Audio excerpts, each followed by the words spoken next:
pessoal, mais uma edição de Dragões e Criaturas Fantásticas. Tá aqui. Esse é o volume, essa edição 34, é a penúltima edição que eu tenho.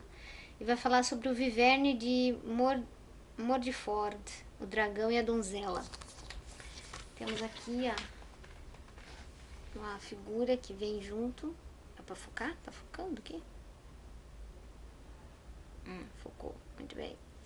Este é o dragãozinho que vem junto, a miniatura que vem junto com a coleção. Temos a primeira página. E aqui conta que uma antiga lenda inglesa conta a amizade surpreendente que se estabeleceu entre uma donzela chamada Maud e um terrível Viverne, um dragão devorador de homens famoso pela sua crueldade. Acolhido pela donzela quando não passava de um pequeno dragão, o Viverne deu-lhe provas de seu carinho até morrer. Assim, apesar de ter dizimado os habitantes da região, nunca atacou Maud, que por sua vez lhe dedicou uma verdadeira amizade. E quando morreu, foi a única que chorou a sua partida. Aqui outra página. E aqui também. Que diz que, consoante as versões da lenda, o terrível Viverne, ao lado, ilustração de História Serpenta et Dracone, de Ulisses Aldrovandi, de 1640, morreu quando um cavaleiro lhe cortou o pescoço. Em cima, ilustração de Howard Davey, do século XX, de coleção particular. Então, tem as duas figuras. Essa do cavaleiro cortando o pescoço do dragão e esse do dragão. Certo? Diz aqui que nunca ninguém conseguiu aproximar-se de um Viverne, uma das espécies de dragão mais agressivas que existem. Ninguém, à exceção de uma jovem chamada Maud, cuja inocência conseguiu comover um monstro sanguinário. A aldeia de Mordiford, no condado de Herefordshire, na Inglaterra, conta-se a história da jovem Maud. Uma tarde passeava pelo bosque quando encontrou uma cria perdida e cheia de medo. Tratava-se de um pequeno dragão, mas tão pequeno e desamparado que Maud teve pena dele e o levou para casa. Quando os pais horrorizados lhe ordenaram que se livrasse dele, a pequena Maud não foi capaz de o fazer e escondeu-o numa gruta, perto da sua casa. Isso não vai dar certo. A rapariga ia todos os dias alimentar o animal com um prato de leite e brincava com ele durante horas. Tá achando que é gatinho, né? No entanto, o dragãozinho começou a crescer e depressa atingiu um tamanho considerável. No espaço de meses, transformou-se num Viverne aterrador.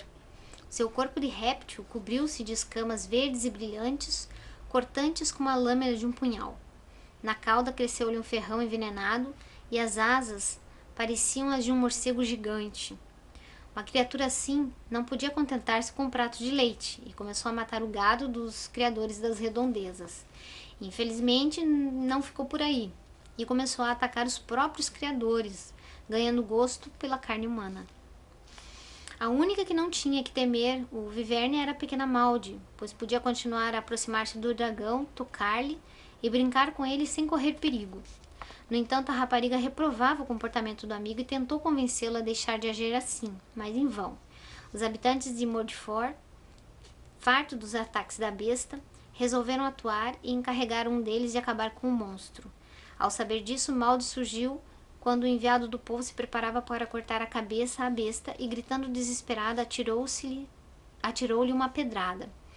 Apesar das más ações de seu amigo, a rapariga chorou durante muito tempo junto ao corpo do Viverne agonizante. Né, minha filha? Mas não dá, né? Assim não dá. Caçadores de dragões. Existem diferentes versões do relato da morte do Viverne de Mordiford. De acordo com umas, os habitantes da aldeia encarregaram um condenado à morte de os livrar do monstro, prometendo-lhe a vida e a liberdade se o conseguisse. O homem foi ao esconderijo do dragão e teve a sorte de o encontrar a dormir, pelo que conseguiu matá-lo e levar a sua língua como prova de sua façanha. Ai, que sortudo! Tá bom. Segundo outra versão, o homem utilizou a sua astúcia e escondeu-se num barril de cidra coberto com lâminas afiadas. Ora, quando o Viverne tentou atacá-lo, sucumbiu aos ferimentos resultantes das pancadas que deu no barril. No entanto, o homem também não teve melhor sorte e morreu envenenado pelo bafo mortal do dragão. Por fim, noutra versão, não é um criminoso que vai à caça do Viverne, mas sim um cavaleiro proveniente de uma família da nobreza local, os Garston. Para uns, acabou com um monstro cravando-lhe a espada na boca, para outros, cortou-lhe o pescoço com um golpe certeiro. Que diz que os dragões que enfrentam os santos cristãos costumam ser vivernes, símbolos do mal absoluto. O arcanjo São Miguel e seus anjos a combaterem o dragão. Museu Condé Chantilly, na França. E aqui embaixo, mesmo um viverne espantoso pode deixar-se comover pelo amor inocente de uma rapariga. Amor matando o dragão, de Alpebeu, Museu Adrien du Bouchet, Limoges, na França. O nome do viverne provém do francês antigo, viver, que por sua vez deriva do latim vípera, que significa víbora. Recorrentes no folclore britânico, os vivernes têm sempre o mesmo aspecto e são dragões alados com duas patas, que geralmente possuem um ferrão na cauda, semelhante ao dos escorpiões. Possuem asas de morcego, cabeça e corpo de serpente e patas traseiras de águia, que terminam em garras. Trata-se de uma das famílias de dragões mais sombria, um verdadeiro símbolo de morte e destruição.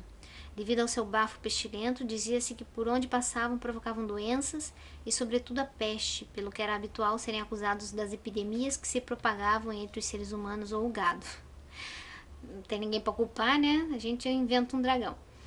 O viverne também era um símbolo na alquimia e representava os metais mais vis, o que não é de estranhar, porque na iconografia cristã encarnava muitas vezes o próprio Satã. Então esse foi o viverne. E na dragonologia, mais sobre adotar um dragão, um equipamento especial. Para a felicidade de um dragão doméstico, é indispensável um habitat adaptado e confortável. Infelizmente, de uma maneira geral, isso pressupõe muito trabalho, porque as necessidades desses nobres animais são proporcionais ao seu tamanho, seu tamanho enorme. As condições de vida que um dragão considera confortáveis nada tem a ver com as necessidades limitadas dos seres humanos. Assim, antes de se acolher em casa um novo companheiro, é indispensável preparar-lhe um habitat à medida. Esse equipamento de grande envergadura não está ao alcance de qualquer bolsa, pelo que é conveniente pensar bem nas despesas antes de adquirir um ovo de dragão. Vai dar trabalho. Em primeiro lugar, para adotar um dragão é indispensável dispor de um terreno amplo, pois é inútil pensar que uma criatura com 15 metros de envergadura poderá viver num jardim urbano. Para a maior parte das espécies também é necessário dispor de um lugar com água, seja um lago, um tanque ou um rio, que lhe permita refrescarem-se, lavar-se e, por vezes, saciar a sede. Se se optar por um dragão marinho, é evidente que o tamanho do tanque terá que ser muito grande. Para todos os dragões terrestres também é necessário prever uma gruta escavada na rocha, e se for possível na encosta de uma montanha. Ou seja, você tem que ter uma montanha, né? Como pode acontecer que o terreno disponível seja pouco abrupto, hoje em dia vendem-se excelentes grutas artificiais de granito reconstruído, que serão um complemento ideal num jardim. Você vai ter que comprar uma gruta para o seu dragãozinho. É indiscutível que qualquer dragão agradecerá que o seu criador coloque no fundo de seu antro alguns cofres onde possa guardar o tesouro que for acumulando com o passar dos anos, ou seja, que ele for roubando, né? Não obstante, convém sempre avisar os vizinhos da imprudência que significaria um assalto. Por último, a fim de evitar que o dragão fuja, as terras deverão estar rodeadas por uma cerca de pedra ou aço que tenha pelo menos o dobro da altura do dragão. Se o companheiro escolhido for de uma espécie que tem asas, também será necessário revestir toda a cerca com arame farpado e uma rede resistente. Trata-se de uma solução de segurança barata e que evita riscos desnecessários, sobretudo se o treino ainda não estiver completo. Você não imagina o dragão escapando? Já era esse povo. Todos os vizinhos vão reclamar. O espaço destinado a um dragão tem que estar sempre bem limpo, condição indispensável para que tenha o moral em alta. É imprescindível renovar-lhe o leito todos os dias, com novos ramos ou palha fresca. Do mesmo modo, tem que dispor de um grande bebedouro sempre cheio de água fresca e, sobretudo, de muita variedade de comida. O tratador que se esqueça de dar de comer a um dragão, mesmo que seja só por um dia, corre o risco de ir parar ao estômago do animal. Aqui tem a imagenzinha, acho que eu já mostrei. Aqui nós temos a proteção integral contra o fogo, faz parte do equipamento básico de quem quer adotar um dragão. A Torre do Inferno de João Guilhermin, de 1974, essa foto. Deve ser um filme. Torre do Inferno. Equipamento de segurança. Além dos mantimentos que é preciso comprar para o dragão, é imperativo pensar na segurança do seu criador antes da chegada do animal. A primeira coisa a fazer é a proteção contra o fogo, e o mínimo indispensável consiste num fato macaco. Fato macaco? Deve ser um terno contra o fogo, né? Num capacete e luvas à prova de fogo. Também é conveniente dispor de um extintor potente, e além disso é preciso proteção contra golpes, porque enquanto o dragão não estiver bem domesticado, ninguém está livre de uma chicotada de sua cauda. Para isso veste-se um fato especial, como os que usam os treinadores de cães, e uma cota de malha de aço temperado. Bom, e no Bestiário Fantástico tem um ser que eu nunca tinha ouvido falar, que é o Afanc. Afanc, que é esse bicho esquisito aqui, certo? Outrora, num lago do país de Gales, vivia o Afanc, um monstro castor antropófago. Monstro castor antropófago. Conta-se inúmeras lendas acerca dele, sendo a mais famosa aquela que explica como o valente Peredur o conseguiu vencer. As antigas lendas galesas contam que outrora o Afanc, um terrível monstro lacustre, eu não sei se ele fala Afanc ou Afanc, não sei, deve ser Afanc, porque é inglês, né? Terrível monstro lacustre se escondia nas profundezas do lago Linlion. Também lhe chamam Adane ou Avanc, e conta-se ainda que o seu refúgio ficava nas águas do Barfog ou do Lin-Ir-Afanc. Nossa, que nomes! Este último assim batiza em honra do monstro. O seu nome significa o Lago do Afanc. Jura? Todas as histórias contam que esse castor carnívoro devorava animais e pessoas imprudentes que passavam perto de seus domínios depois de os arrastar até as profundezas. As aventuras mais famosas do Afanc conta-se na história Peredur ab Efraug. Peredur, filho de Efraug, que faz parte do Mabinogion, coletânea de antigas lendas celtas, recompiladas e escritas no século XIV. Não sei se eu estou lendo certo, porque é umas palavras meio esquisitas. Nela conta-se que o Afanc fazia reinar o terror por toda a região e que os filhos do senhor local tentaram derrotá-lo, mas em vão. Todos os dias iam ao seu antro e lutavam com ele, mas sucumbiam no combate. Então o pai, a quem chamavam Rei do Sofrimento, devolvia-os à vida mergulhando-os no caldeirão da ressurreição. E no dia seguinte a história voltava a repetir-se. Interessante isso. O herói Peredur ofereceu ajuda a estes jovens valentes, embora soubesse que não podia ser ressuscitado porque o poder do rei se limitava a seus filhos. Apesar de se terem recusado a oferta para lhe evitarem a morte, Peredur não lhe deu ouvidos e dirigiu-se ao lago para onde vivia o Afanc. No caminho, cruzou-se com uma mulher de rara beleza que, em troca do seu amor, lhe ofereceu uma pedra mágica que lhe permitiria tornar-se invisível. Com a ajuda deste talismã, aproximou-se cuidadosamente do esconderijo do Afanc e conseguiu decapitá-lo sem ser visto.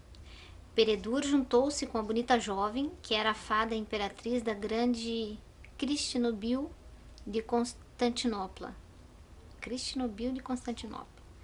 Passou 14 anos com ela, durante os quais a feiticeira o iniciou em todos os mistérios da magia, para depois regressar a Camelot. Interessante. O Afanc é descrito como um castor monstruoso, de um tamanho prodigioso, com os dentes afiados e garras compridas e cortantes.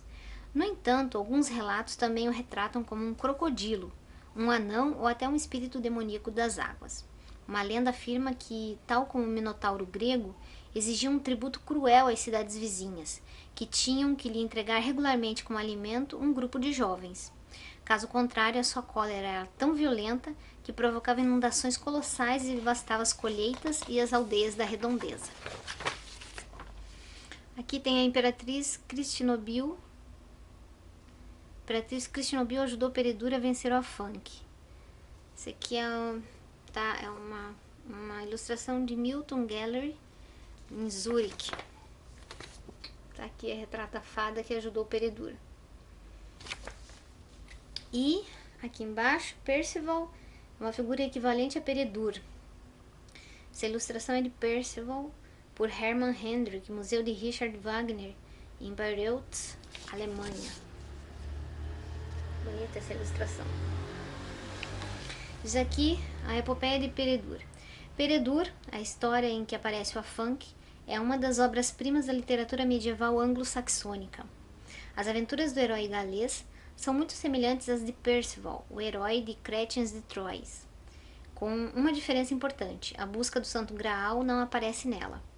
Depois de se juntar à corte do rei Arthur e dos cavaleiros da Távola Redonda, Peredur levou a cabo numerosas façanhas e sobretudo ficou famoso por acabar com as 9 bruxas de Caer-Loiu, que aterrorizavam a região e tinham ferido um dos seus tios.